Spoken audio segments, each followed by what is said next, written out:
Amados, vamos abrir a escritura na primeira carta de Paulo aos Coríntios, capítulo 15. Vamos nessa manhã ministrar uma palavra cujo tema é uma vida em ressurreição. Uma vida em ressurreição. E eu quero solicitar à igreja, e quero também solicitar a você que está em casa neste momento, nos assistindo pela internet, ou que virá a assistir essa mensagem posteriormente pela internet. O que eu quero solicitar? Que você pegue a sua Bíblia e deixe sempre aberta, para que tudo que nós aqui declararmos acerca de Deus, acerca da sua vontade, que você possa verificar na Escritura. Que você abra a sua Bíblia e leia, mas leia com os seus próprios olhos. E não somente leia a referência, o versículo, mas que de preferência você leia todo o texto. Nós vamos ler aqui talvez 4 ou 5 versículos, mas que você tenha aí, que você possa ler todo o capítulo 15. Faça a sua própria leitura, faça como aqueles judeus bereanos, que conforme em Atos capítulo 17, versículo 11, diz que eles ouviam atentamente as palavras do apóstolo Paulo. Olha, era do apóstolo Paulo. E então eles acolhiam aquela palavra, eles recebiam de bom coração aquelas palavras. Porém, ao chegarem em suas casas, eles faziam a conferência daquelas palavras com a Escritura. Diz a Bíblia que os bereanos colocavam à prova o falar do apóstolo Paulo, verificando se o que ele havia dito era de fato daquela maneira, segundo as Escrituras. E por que eu estou fazendo essa advertência aos irmãos, aos que nos assistem em casa ou que nos assistirão posteriormente quando essa mensagem for colocada na internet?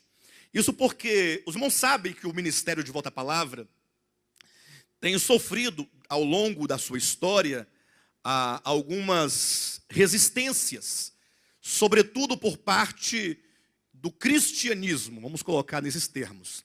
E agora, sobretudo, nós passamos muito tempo da nossa história de igreja, de Volta à Palavra, de ministério, combatendo a teologia da prosperidade. E isso certamente agride muito o sistema religioso, mesmo aqueles chamados, ou sobretudo aqueles chamados evangélicos. E agora, nesses últimos dias, nós estamos trabalhando muito a questão da realidade.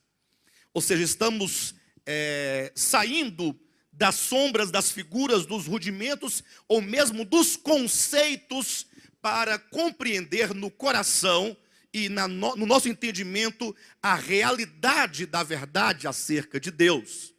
Ou seja, existem realidades. Por exemplo, já falamos muito aqui sobre a crucificação, ou a obra de redenção. Só que de um tempo para cá começamos a migrar do conceito para a compreensão no espírito do significado profundo dessa verdade. Como eu posso experimentar redenção na minha vida?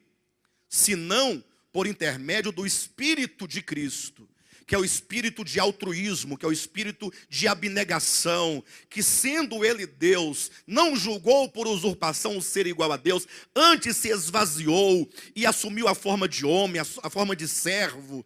Então nós temos observado e temos colocado isso em relevo, de que a experiência dessas verdades precisam ser acolhidas no Espírito por meio de uma compreensão da sua substância, daquilo que é mais essencial, para deixar de ser uma doutrina para ser então uma realidade espiritual em cada um de nós. Hoje, por exemplo, vamos falar um pouco sobre a ressurreição de Cristo.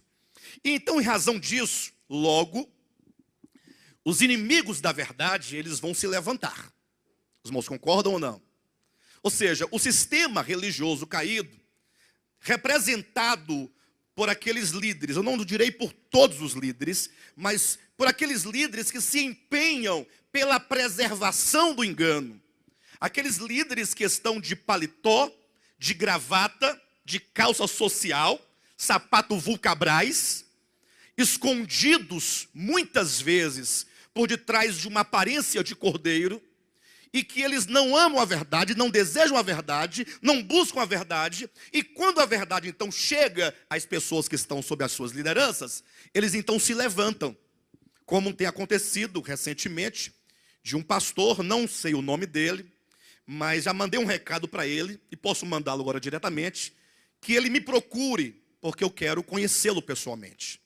Para que quando eu me referir à pessoa dele, eu possa me referir com propriedade. Para não falar do que não sabe, do que não conhece. Me propus a conhecê-lo para que ele também me conheça. Para que essa pessoa tenha todas as propriedades para falar acerca do ministério apostólico de Volta à Palavra.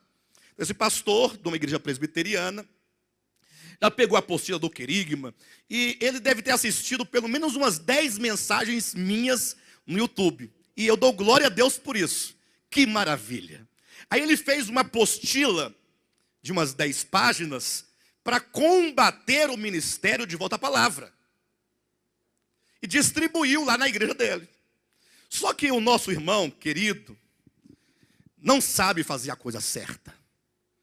Porque quando alguém quer fazer o mal para o outro, ele faz um recorte da fala de alguém, só que ele faz um recorte de modo a dar a entender outra coisa. Ou seja, faz um recorte para que aquela fala fica fora do contexto, para que dê a entender que há algum tipo de sofisma, de engano. Esse nosso irmão não, o que ele fez? Ele pegou recortes grandes, inteiros, que falam só a verdade.